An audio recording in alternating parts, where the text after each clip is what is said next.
Hello and welcome to this inaugural broadcast on from Cisco on networking security. Obviously, the security landscape is ever changing, and so too is the network context related to that. And we're going to spend the best part of an hour talking a little bit about what Cisco is doing in both these areas. My name's Anthony Stitt. I'm the General Manager of Security for Cisco in ANZ, and I'm joined by Rob Denicolo, who's my counterpart for the Enterprise Networking Group, also for ANZ. A little bit later on a technical front, we'll be joined by Wasim Omari, who's a technical solutions architect within our Advanced Security Technologies Group. Bit of a mouthful, but he knows what he's talking about, and I'm sure you'll enjoy what he has to say. And I'm really pleased to have Robin Mach from the University of Wollongong joining us. He's a senior communications engineer who's going to talk a little bit about some early field trials that the university has been doing with Cisco in the areas of DNA center and an element of that called assurance. So, just a little bit of a brief note. There will be Q&A. We'll get to those questions at the end if we have time. And so please, there's a Spark room associated with this broadcast, so please post your questions there. And if you feel inclined, please amplify this on social media. Thank you very much. So without further ado, Rob, let's kick off with you. The network has traditionally been about connectivity. What's changed? Geez, Anthony, a lot has changed. Firstly, everyone's connecting everything to the network. Current forecasts are that by 2021, we'll have about 27 billion connected devices out there. A lot of that is mobile, which kind of adds to the complexity, I guess. And if you turn back the clock to last year, we actually shipped over 3 billion Wi-Fi devices across the world. We're seeing changes in traffic flow. Lots of it now no longer going to the DC, but going to the cloud across the internet. And a massive ramp up in the volume of traffic. And the expectation is, again, by 2021, it's going to triple. And we're also seeing a convergence of network, a consolidation of networks. If you think about a network that was, a building that was in construction going back a decade ago, 10 years ago, you would have had a network for IT, a network for the air conditioning system, one for the lighting system, one for the elevators, and the list goes on. These days, it's a single network connecting all of those different utilities. So all of those changes have actually changed the way people start to think about networking as well. And all of a sudden, we've now got the network as being treated as an absolutely mission critical business capability. The other element of that, and I guess where we're going to talk more today, is that all of a sudden security has become paramount because we've let everyone in. So there's a need to really start to think about security on the network from the inside out and a different approach to that. So that's on the network side. Anthony, what about the security landscape? What do you see changing in that space? Yeah, so from security, simplistically speaking, is all about protection, detection, and response. In fact, we even simplify that further. It's about visibility and control. In the network context, control, segmentation has largely been how we've implemented control on a network. Visibility, we've kind of left to other devices. Firewalls, intrusion prevention and what have you, and they've largely been in the perimeter. And while we're on the subject of perimeter, the perimeter has largely been set up to protect the infrastructure of the business. And by that I mean the servers and services, for example, that might be publishing content and what have you, and to create so the DMZ, for example, creates some segmentation between those servers and services at a network architecture level, and other things that might sit within the environment, like, say, database. But we've seen, and they still need to be protected, but we've seen the attack surface expand to include the user now. And if the user's compromised, then you have a situation where you have the mini Trojan horse that's sitting inside the environment. And really, I think most networks are designed so that the inside security is not as robust as the outside looking in security. So we've got a couple of things going on here in summary.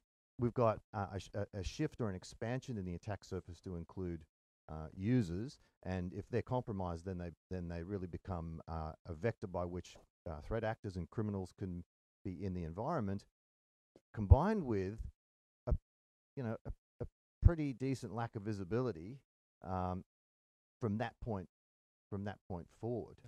And when you look at a lot of the breaches that have been in the press over the last few years, this is exactly what's going on in those instances.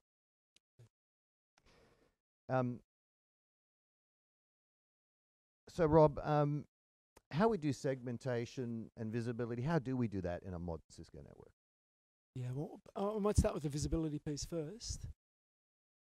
One of the things that not many of our customers actually realize is that you can actually use the network to give you visibility of what's actually happening. So access points, switches, routers, the devices that you're using to provide connectivity can actually give you an understanding of what is happening within your environment. And we do that by looking at the patterns of behavior. The patterns of traffic actually translate into an understanding of the behavior of your users and of your devices. And we can use that in a way to be able to determine what's normal and what's actually not normal, what's abnormal. And to be able to then look at the abnormal observations and determine whether they're potentially malicious. Look, and Wasim's going to talk a little bit more about that later in one of the tools that he demonstrates. So that's on the visibility side. On the segmentation side, we're really excited because we've just released a new capability that we call software-defined access. That's our means to actually define a policy that sits across all of the network, across wireless, across switching, and it helps us to put in place a rule that facilitates the separation of all these different devices and users that are connecting to the network.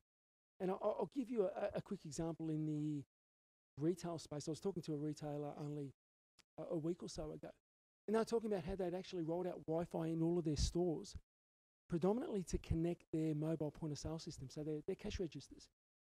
But what they're doing more recently is they've rolled out a number of apps to engage with their customers. Really critical to the business. They've demonstrated the value associated with these apps in terms of additional revenue generated. But for an IT person, having someone on an app in store connecting to this same network, which is servicing all of their internal applications, is actually really stressful because the network was never built to actually cater for that. It's a very flat environment, and IP addressing, etc., hasn't been approached from the perspective of this micro segmentation. So they feel really exposed. So the ability to deploy this policy over the top of their existing network and have it translated automatically into the changes to keep their shoppers separate from their mobile point of sale, for them, is a real game changer. Fantastic. But Rob, we've done segmentation before. I mean, how is this different? Yeah, we kind of have done it before, but when you think about the way we approached it previously, we use things like access control lists, which were configured on every individual device. It very quickly got complex and hard to work with. Again, I'll give you an example around healthcare. Many hospitals, they're connecting everything to their environment. For example, patient monitoring, they're connecting their biomedical systems, they're connecting even things like robotics in the operating theatre. Now, we have customers that have tried to use things like access control lists to provide micro-segmentation in an environment which is highly connected like that. And very quickly they find that the level of complexity gets to a point where they become a little bit paralysed because they can't even make changes without being concerned that they're going to break something. So it hasn't worked in the past. And it gets even worse when you start to think about devices being mobile. Because you think about patient monitoring, it's gone from something that happened at the patient bedside now to a biosensor which is worn by the patient who can walk right throughout the hospital. If you're trying to use access control lists and IP addresses to create your segmentation on a device basis, it's really, really hard to do.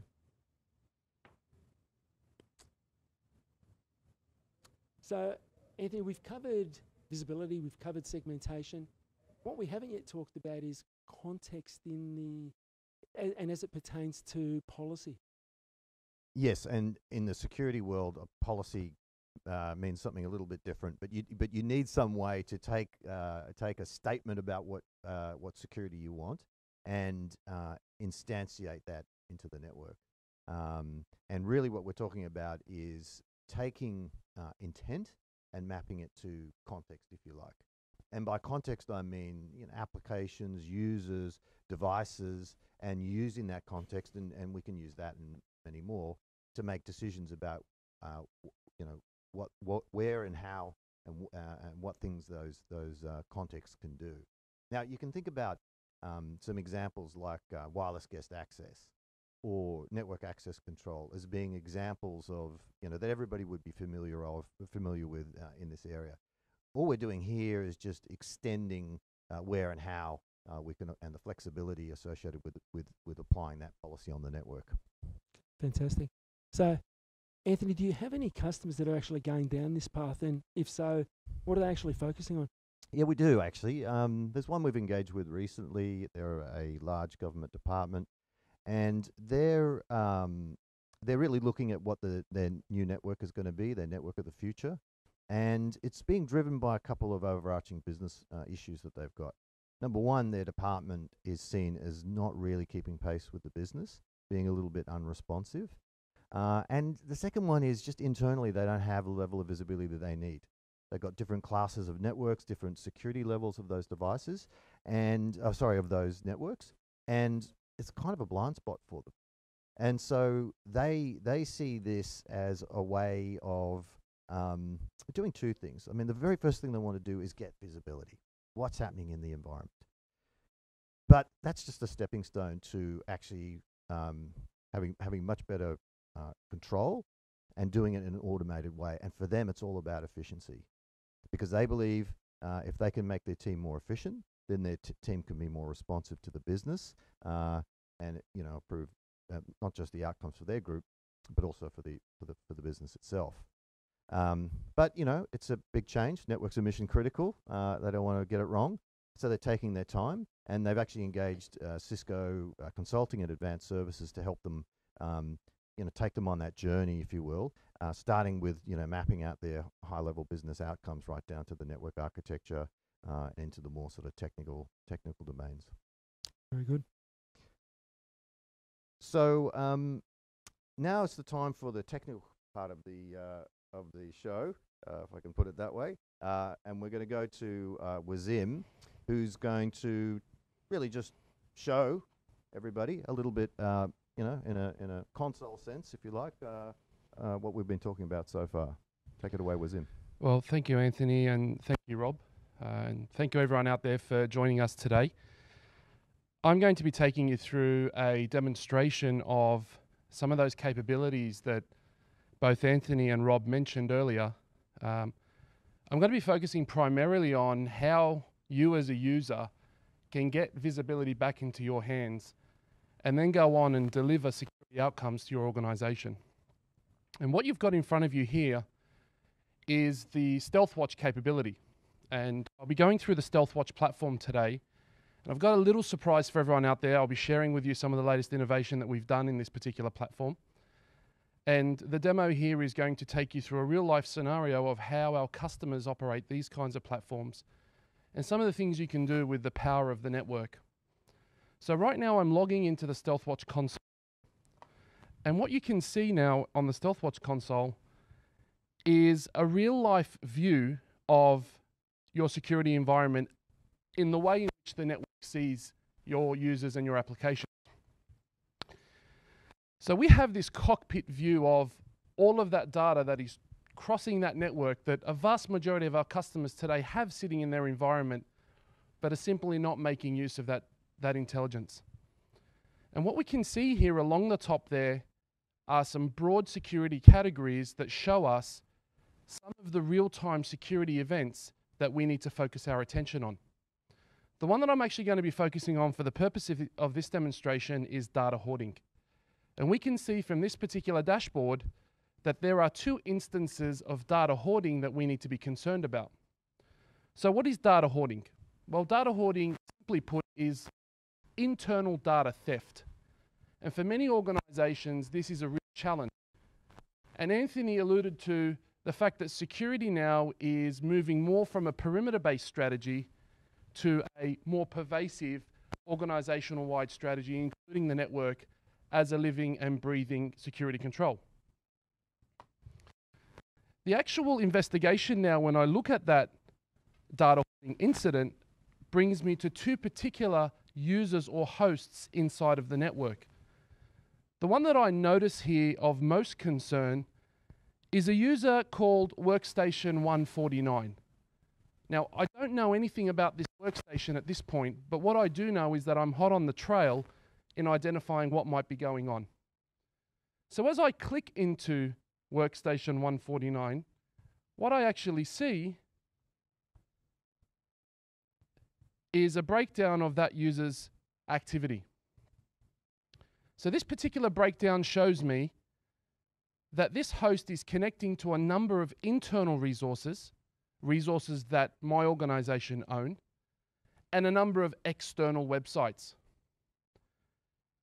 Now, I can see below that the actual consumption of application and traffic inside of the network. So for example, if my company had a policy that users from using things like Dropbox, then I would be able to ascertain whether that user has been using Dropbox to potentially steal information from this organization. Now, to the left of that, I see more specific information and context about the actual user and the device that is associated with this particular incident. I can see that this user is active on the network. They have an IP address of 10.201.3.149, and the insider threat event is the event that I'm now looking at and want to get into more detail. Below that, I can see that the user has a username Ken and is using a workstation Windows 10 machine. So at this point, I'd like to go and see who and what Ken has been doing. So Ken has used two devices on the network. These two devices have authenticated at different times. And Ken has also a little bit of a history in this organization, because I can see to the left-hand side additional security information that tells me that Ken has been doing things in the past.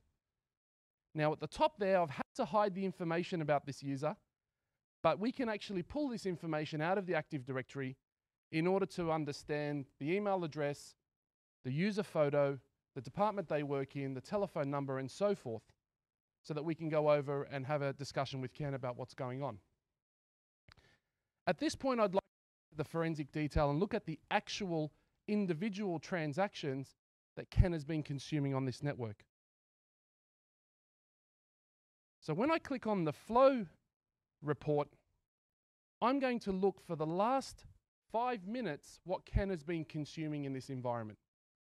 Now I can go into this particular view and look at any information that is suitable to my forensic investigation. I may want to look at a historical view over the last 2 years, and I may want to see what Ken has actually been transacting with in order to understand a little bit of history as to what this incident is. And as I run that report, I get detailed transaction records and the exact paper trail as to what Ken has been doing in this environment. Now, this information, as Rob mentioned earlier, is intrinsic to the network. It is the paper trail that every user leaves behind when they transact in the environment. And so what we're doing here is capturing that information, correlating it, and keeping it for purposes such as this when we need to run either investigations or look for other outcomes such as network assurance or network capacity planning. Now at this point, I've determined that Ken has been doing something malicious. And I've decided to take a quarantine action in order to take Ken off the network and restrict Ken from doing anything further that's malicious. And this is where the power of the network, the power of the analytics, and the power of the policy and control really come together to work in one unified workflow. This particular integration works with the Cisco Identity Services Engine, which has effective control on how users connect to the network, what they get to access, and whether or not they qualify to access specific resources or whether or not they need to be put in specific segments of the environment. At this particular point, I'm going to hit the quarantine button which is going to take Ken off the network in order for us to limit the amount of damage that Ken can do moving forward. As I click that quarantine button, from this particular point in my operations center, I have disconnected Ken from the network. Ken may be in the same building as I am, or he may be in one of those remote offices that I have absolutely no control and visibility over today. And this is one of the ways in which we can get that effective control back. So that was a short example of our platform, Cisco StealthWatch, the Cisco Identity Services Engine, and a Cisco digital network based on next generation routing, switching, and wireless can give us policy, control, and containment. At this point, Anthony and Rob, I'd like to move over to the next piece, which is the surprise that I've promised you. And I'd like to look at encrypted traffic analytics. Now, encrypted traffic analytics is one of those innovations that is close to my heart and is really revolutionizing the way in which we look at malware in a modern network. The challenge that a lot of our customers have is that malware operates in plain sight. And by that, those threat actors out there are using more sophisticated methods to not only enter our networks, but to also exfiltrate our networks and steal our information. And so, for example, what you can see here is a mechanism in which malware hides in plain sight by utilizing some of the common protocols that all of our networks allow to operate within. In this particular case, it's TLS or SSL, which is used between a user and a website. So for example, when I browse a secure website, I'm using TLS. Now, malware also can use TLS in order to hide within a customer's network. So how can we fix that problem? We have two approaches. We can either try and decrypt all the traffic and look inside of every single packet that's trying to leave the organization, which some of our customers do, which is highly cost inhibitive and getting increasingly more difficult to do. Or we can use some smart tactical techniques that are built into our network and that are supported by all of our security architectures. And that's what I'm going to be focusing on. So what is encrypted traffic analytics? Encrypted traffic analytics is the behavior of encrypted traffic in the network in order to identify whether or not that encryption looks suspicious. When the traffic is not encrypted, it's quite easy to look for threat behaviors. When the traffic is encrypted, it becomes increasingly difficult.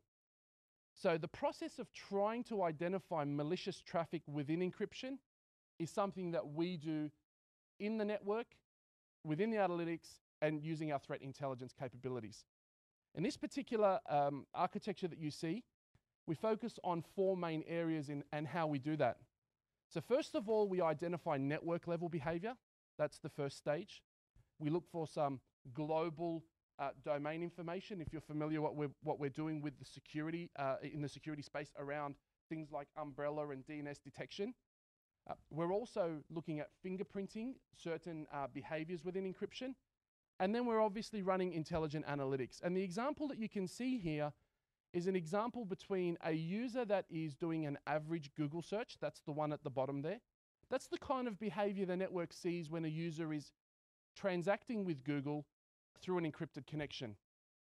The one above that is a malicious malware family known as Bestafera. This was a malicious malware family that affected a large population of the global internet. And as you can see that this particular malware within an encrypted traffic behaves fundamentally different from a Google search.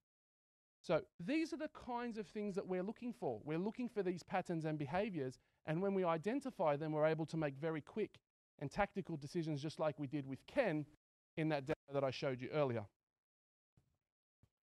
So what are the components that make up an encrypted traffic analytics strategy? Well, it all starts with a network, digital network, that's based on our flagship 1000 platforms, our ISR series routers, and our ASR series routers. A vast majority of our customers have those platforms already or are looking at moving to those platforms as a part of their digital transformation. On top of that, that telemetry and that intelligence that comes from the network goes into platforms like StealthWatch, which understands models and transacts with the network to identify those behaviors, as I've showed you earlier. In addition to that, the important integrations with identity and context through the Identity Services Engine to not only understand the user information, but also the device information, and then also to take proactive remediation to take that user off the network if we deem that user to be malicious. Tying that in with our global threat capabilities through our organization, Talos in security, as well as the machine learning techniques that we have within our products, we're truly able to deliver an industry-leading malware detection capability right in the heart of the network. So with that, folks, I will hand back over to Rob. I hope you found that demonstration informative, and we're looking forward to meeting each and every one of you through our respective activities and showing you these capabilities in person. Thank you. Thanks, Wasim. It's pretty exciting to hear that, you know, the access points, the routers, the switches that you're buying just to provide connectivity can actually help you gain that sort of visibility across your network. So I guess that's an example of one way that we can use a network to help us understand what's going on in the environment. But now I'm really pleased to be able to introduce Robin Mach, who comes from the University of Wollongong, who's actually going to talk to us about how the university is actually using the network in a slightly different way to gain insight with regards to what is actually happening. Before I throw to Robin, I'll just a little bit of background about the University of Wollongong. They're one of the top 2% of universities around the world, with over 36,000 students and approaching 2,500 staff, so a pretty sizable organisation. They've also expanded now to becoming an international multi-campus university with 2 Sydney campuses, 5 regional campuses, and now opening up in Dubai and Hong Kong as well. Robin's been leading the early field trials of what we call Assurance. It's one of the new capabilities that's come as a part of DNA Centre. So with that, again, I want to welcome Robin and thank him for his time today, and I might open up with a first question. Sure. So, Robin, you've been doing a lot of work around assurance as part of the early field trial at the university. Can you tell us a little bit about what you've been working on specifically, both with assurance and also in the wireless space, please? Sure. So the university has been working with Cisco to go into the early field trial in assurance since the end of November. We currently run a wireless network which consists of 3,000 APs, 15,000 concurrent users. And every so often, we get the ticket coming in saying, wireless sucks, right? So previously we would look at Cisco Prime, we will look at the wireless controllers, the APs, ICE, to find out what the problem is. Everything is working fine, everything's ticking along, so why does the wireless suck, right? So with that, we entered the early field trial, and we got assurance, and we've targeted and focused on areas such as some student accommodation, high traffic areas such as where the food courts are, supermarkets, other food outlets, bookshops, and actually see how assurance can help us, one, map out what's actually happening under the hood, two, help us troubleshoot issues or find issues before it happens, and also if an issue does happen, with all the information that it collects, can it help us pinpoint or at least give us an idea where that problem may be? So for the past 2 months, working with Cisco to fine-tune what those error messages are and fine-tuning how we can fine-tune them so that it makes more sense to us and it's actually accurate. Yeah. And as well as using the tool so that it benefits not only the network engineers but also other users such as help desk or managers who may also be using this tool. Fantastic. So it sounds like you're kind of moving from a reactive mode of operation to something a bit more proactive, which is fantastic to hear. That is exactly what we're doing, especially when you have a lot of wireless users. Some users are reporting that there's wireless problem. What are those problems? We don't actually know what they are until we look into them. Yeah. But when we look at a dashboard where it's nice and clean, it can actually show you client health, and it can tell you, by the way, a subset of your clients are experiencing this issue at this area. We can quickly jump into it before it becomes a bigger problem. Yeah. Fantastic. So, with all this work that you're doing with analytics data and the assurance solution, how do you actually see the university benefiting from this activity? And do you see this collection of data, of analytical information, becoming more important or increasingly important to the university over time? So from this EFT, I'm hoping that this will become the successful for a number of tools that's being offered by Cisco. Like I said before, right now when something happens, we use a swag of tools to troubleshoot, and it's very much reactive. So we use things like Cisco Prime, ICE, wireless controllers, the lot, including our info blocks for DHCP. With Assurance, and at the end of this early field trial, I'll provide enough feedback to Cisco that they could go back and take into account and build on some of those things. And that will become a tool where it can correlate not just things on our network, but other external functions and other services as well, such as DHCP, AD. If there's authentication problems, let's highlight it. There's DHCP problems, highlight it. And in terms of collection of data, I think it is an invaluable asset for the university. Previously, we were very focused on plotting people in a physical space and learning how they use it based on a physical space. With the amount of data that we're collecting now, with Assurance, with CMX, we're not only putting physical spaces in, we're actually learning more how users are utilizing the network. It's more behavioral. So with that, the university can look at those results and data and actually create a better experience. So if the user is behaving in a certain way, let's put in the let's adjust the spaces so that they can use it better. Fantastic to hear. I mean, you're really pushing the boundaries here because you're doing stuff that is brand spanking new. How do you keep up with these rapid advances in technology? What are the sort of steps that you're doing to keep across what's going on in Cisco, for example? We try to keep it simple to a certain degree. It's always a weighing between complexity with secure what you have, or simplicity with allowing more things through and making it easier for people to join. We currently run an MPLS network to provide security and to provide segregation so we can identify groups of users. That in itself is proving to be a lot more difficult to manage, and I somehow don't believe that using IP addresses just for segregation is enough nowadays. Yeah. Okay, that's interesting.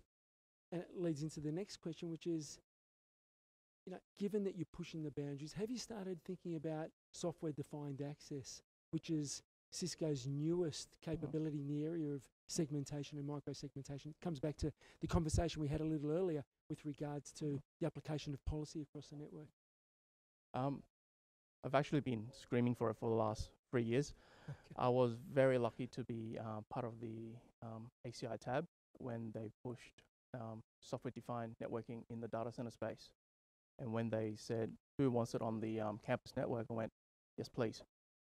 The reason for that is because, like I said before, having IP to distinguish if a particular device can have access to certain items is enough nowadays. Why should a user with a particular IP address be allowed access to certain servers and not others. If a user should have access to a particular web server, he or she should be able to do it from any network, right?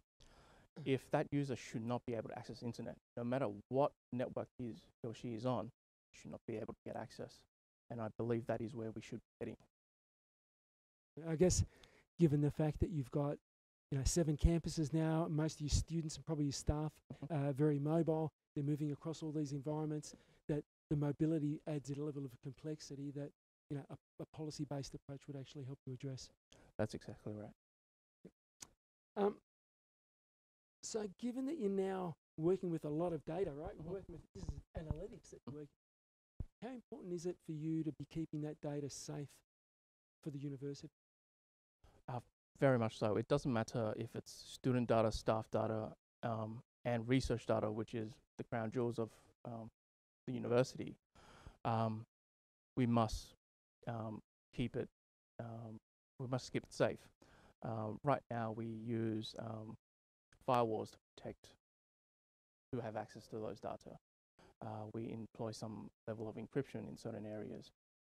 But at the end of the day, we need to be able to see who has access to it.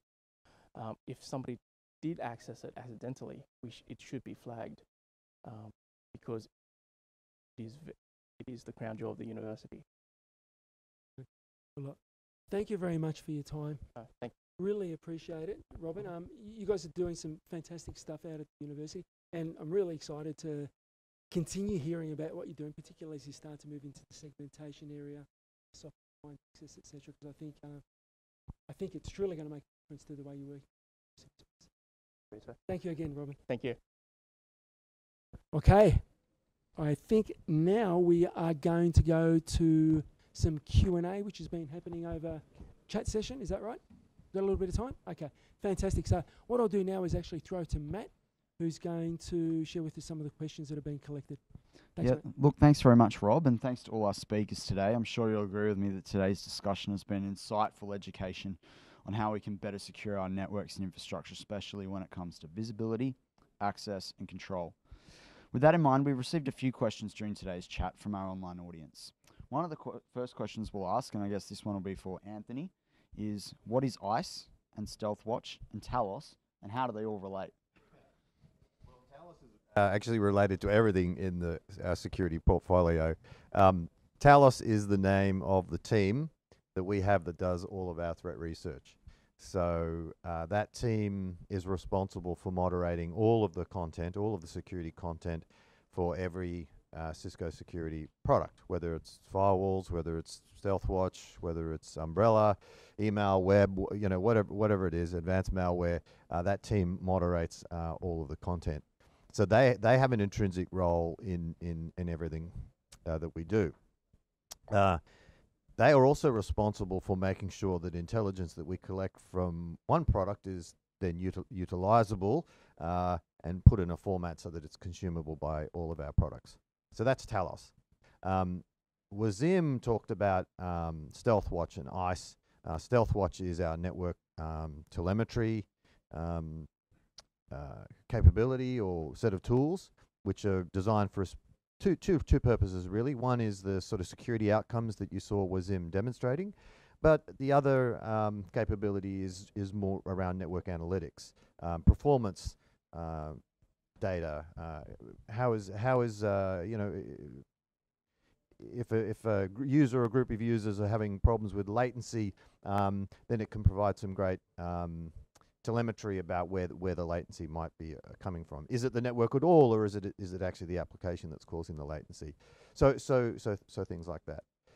And then our identity services engine, or ICE as we affectionately refer to it as, is the thing that maps. It's the way that you can talk to a Cisco network and get it to enforce a policy based on a whole range of contextual information. And I touched on this a little bit before, but it could be the identity of the user, and in Wasim's case, we saw him talking about Ken. Well, that data about Ken actually comes from the identity services engine. if Ken was using an iPad, we could make a decision that was different about where Ken could go and what he was able to do, that was different from if Ken was on his PC, for example. And so Identity Services Engine is the thing that takes the policy, what we want the network to do, and actually enforces it down to a fairly granular level using a whole range of different contextual controls. Thanks very much, Anthony. I'm sure a few people learn a few things then. So we'll give another one for you while you're on that roll. Based on the information and technology that we've discussed in today's conversation, what's the number one message that today's audience should be walking away with? Look, I think we tend to think about security as being bolted onto the network. I know I've made a career of working in security, and that's largely how it's been. But I think hopefully we've demonstrated today that there are some fantastic security controls that are available out of the box in the network and usable by anybody that has a Cisco product. Awesome. So Rob, now one for you. I don't want to leave you out. If I'm a customer or I'm a member of the audience in today's conversation, and I'm looking to take advantage of all these new features, functionalities, do I need to swap out my current network? So the answer is no. If you've purchased access points, switches, routers from Cisco over the course of the last several years, the current generation of product, it will support most of the capabilities that we've talked about today. Because what we're actually doing, the approach we're taking is a software-driven approach where we're saying, okay, you've got the infrastructure, we're going to layer on top of that a software platform that's going to help you make the investments you've already made give you more back. So they're going to make the network actually give you more understanding of what's happening, as well as make the network take steps to segment these different types of traffic, different types of users, different types of devices. I will call out one exception though. Wasim made reference to encrypted traffic analysis, ETA. That does have a very specific requirement for the Catalyst 9K switching. And look, the reality there is the stuff that we're doing there is machine learning. It's pretty CPU intensive. So we've needed to introduce new hardware to be able to support the demands of that. But for 95% of the other things that we've talked about, they're available across the current generation of product. Thanks very much, Rob. Back to you, Anthony. So how do the functionalities and features that we've talked about today augment or control our traditional security controls? Obviously, we've got still need a strong protection, and obviously ensuring web and email are protected and advanced malware is handled. Yes, I think it was in the answer was kind of in your question in a way, because part of this is augmentation. We can see that there are some security outcomes that Wasim was talking about that, frankly, most of our customers aren't using today. The ones that are, love the information that they get out of this and the level of visibility that gives them in what is otherwise, quite a blind spot within their environments. And when I talk to customers, that's the number one thing that comes out of their mouths within the first 5 minutes of conversation is, I need better visibility. So we can deliver some great visibility outcomes, and I would see that as an augmentation. When it comes to the control, the segmentation side of what we talked about today, I think there's a more nuanced conversation there, because the way we've traditionally done segmentation in a network was a little bit, we heard Robin talking about it, really, it's been a little bit heavy-handed, it's been a little bit cumbersome, and that has limited the ability to use it more broadly.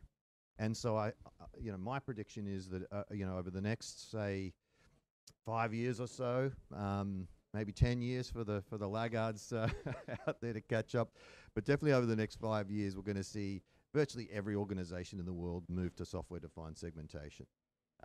It's simply a better way to do it. They can free up money and capital and time that gets devoted to maintaining firewalls and firewall rule sets on the network. I'm not saying you don't need a firewall, you do. There's some broad segmentation functions that you need in a network, and you need a firewall to do those and provide a much heavier level of inspection. But I think everybody has been waiting for the moment when we can take a lot of that segmentation capability and push it into the network and do it in a software-defined and automated way, which is going to make, I think, the lives of your general network administrator much easier and dramatically improve the security outcomes for the organization. Excellent. We've had a latecomer question as well that I might throw to you guys, and I'll let either Anthony, you choose to take it, or Rob choose to take it. But a question from the audience has come when we've been answering these questions about device performance when handling heaps of applications of data, and how some of the the visibility that we've talked about today, some of those the aspects of the features and functionalities, will those heaps of applications and data, whether it's ICE or StealthWatch, slow down networking? Look, I'll tackle it in terms of the network piece. So there's no doubt that collecting the telemetry information from the network does consume some CPU. But the reality is that with the current generation of product, we actually had that in mind when we developed it. So we effectively built in an additional ASIC or an additional processor into a lot of the current generation of product, precisely to be able to give us the means to apply detailed segmentation or micro-segmentation, and also to be able to do to collect analytical information, stream that back to a central source for analysis without bogging down the box. So I guess the answer is yes, it does take some CPU, but no, it's not going to kill your network, because we effectively foresaw that need and took that into account when we architected the current family of product. Excellent. Thanks very much, Rob. Yeah, and I might add to that. I think a bigger question here is this is a different way of doing things, and so there's going to be some CPU cycles, if I can put it that way, and organizational CPU cycles that need to be invested from a training and from a skills development perspective, because I think the way it's done now and the way it will be done in the future are quite a bit different, and that's going to require some cycles on the customer side. But I think from the hardware and software perspective, there's really no appreciable load that I think that this places onto the infrastructure or the equipment that hasn't been designed for. That's great. Thanks very much, Anthony. So look, with that in mind, I think that's it for our Q&A section. So I'll hand back to you, gentlemen, for the rest of today's show. All right. Thanks, Matt. I think we're in the wrap-up phase. Really, I think if you like the sound of anything you've